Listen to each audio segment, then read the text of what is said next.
Hey guys, good morning. Welcome. We are at our workstation here, and as we spend our idle hours, maybe down at the watering hole or at the penny Keno bar, things come to mind, and a lot of people that are getting in the business, this hopefully will help them a little bit. Let's just kind of call this starting over or starting out in the vending business if you're broke. Well, a lot of people did go broke. I remember 2007, 2008. I was still split between Reno and Las Vegas until I sold out in Reno and was full-time in Las Vegas as far as my distributorship. There wasn't a lot of locations to be had, and of course we all know the economy came back, 2009, I guess 2010. And right now with COVID-19, I have a little bit of problem. Some locations, well, a lot of locations are closed. However, guys, I also see people in our groups, and they're inquiring and talking about these BevMax 4s and BevMax 6s and merchant snack machines that cost, $3,000 to $6,000. You got to do the math. If you're making 25 cents a product, now this is after your insurance, your SIIS, your fuel, where you're going to store the stuff, the fact you had to maybe pay somebody to move this equipment. A quarter per product is really a good average. You might make more than that, and you might say, well, gee, I sell chips for $1. I only pay a quarter for them. That's 75 cents. Well, it's an average. You also buy Snickers for $1 and sell them for $1.25, $1.50, and you throw some away because they've become melted. Anyways, what I'm getting at, guys, is there's a lot of small locations out there still. Vendors have gone out of business.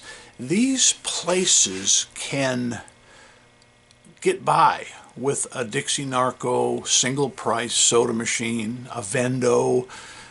You can buy these machines for $100, $200, and people say, oh, I'm not going to pay $100 for that. It's got a bad compressor deck. Well, what if you spent $300 or $400 for one that was working, and 2 days later the compressor deck went bad? You've got to figure these repairs in. You've got to have parts.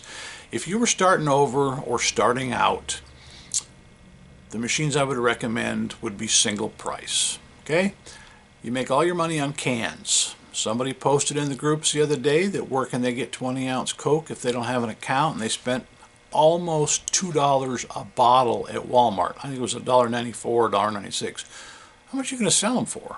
You're not in the Marriott downtown San Francisco where they're getting $5 a bottle. That's what you'd have to sell them for realistically. So, guys, if you're starting out, cans, you're not going to get those huge lunch rooms for International Gaming Technology and Microsoft and all those kind of places. Those come down the line as you get a little experience and you get in the business. Plus you spend some time going after these locations. So if you want to get in the business, you want to start out, start with the small stuff. AP makes a great snack machine, or I should say they made one in the 80s, and it was the 6600 and the 7600. Don't go any older than that. Don't go to the 4000 and 5000 series. Those were a different animal, different electronics.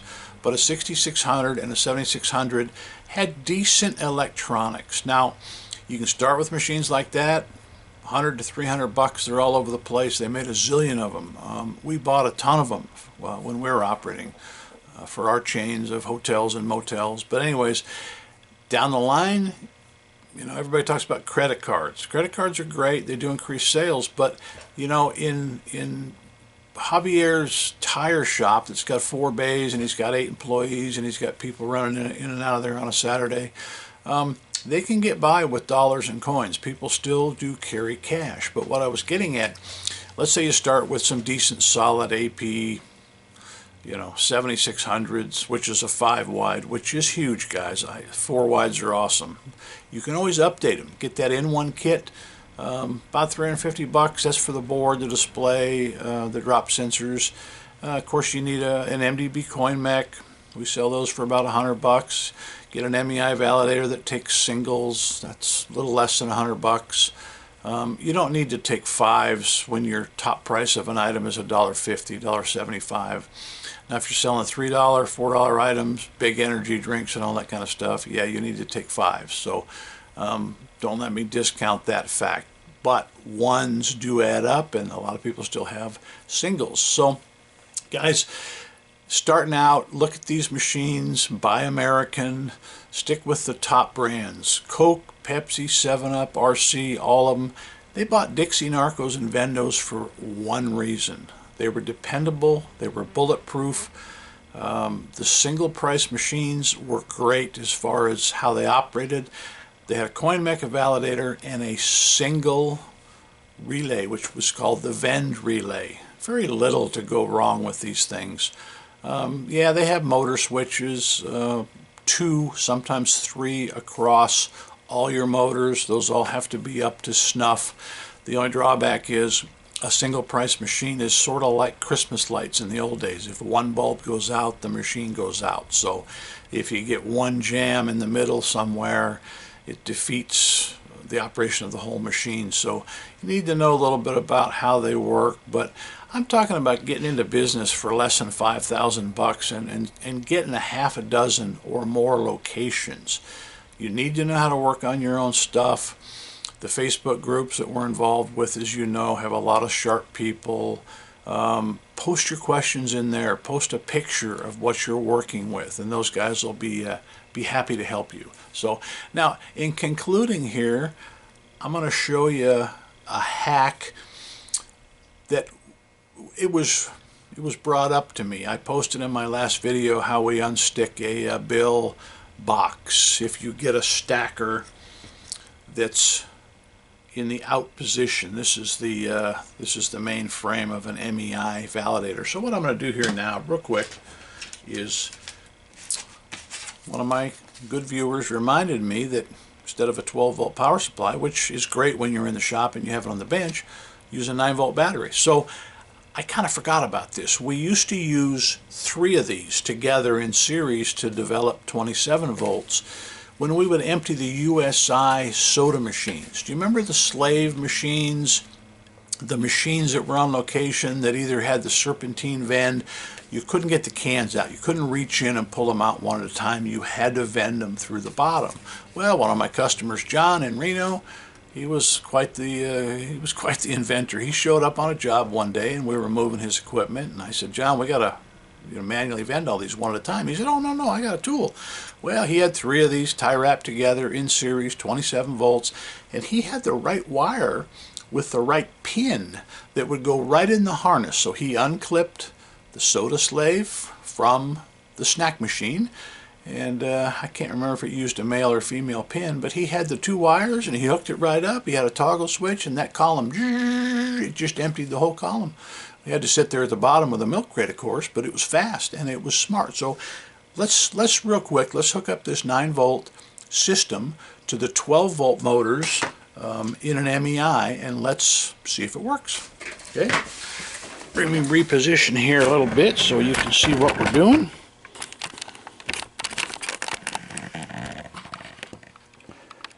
Alright, I have not tried this prior to this video. I've got some jumpers. Trusty Walmart for their battery selection.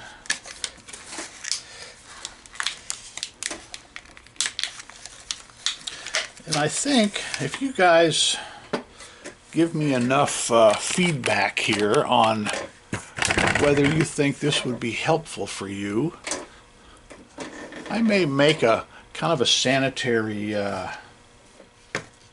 setup here, okay, to where it's in a little packet. It has a clip, holds the battery or batteries together, and then now this is going to be the end here, which we put on our validator, and we know the white wire is the stacker, and that'll be a little bit more visible for you. Okay, I don't think these are, I'm not sure if they're polarized. I shouldn't say that. Okay, let's do this. Let's put one clip on here, and of course these clips are very available at the electronic stores to where you can you know, hook them on with. Yeah, works perfect. Look at that.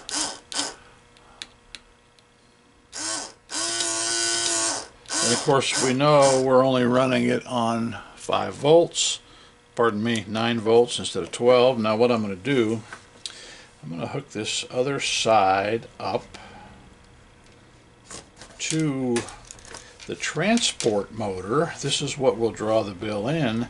When I get these things all put back together, I like to run them and make sure the belts, everything is on true. And you see our drive motor is running just like it should. So anyways, guys, if you have any cool hacks you'd like me to kind of show or demonstrate, I would be more than happy to. And I think I may develop that one for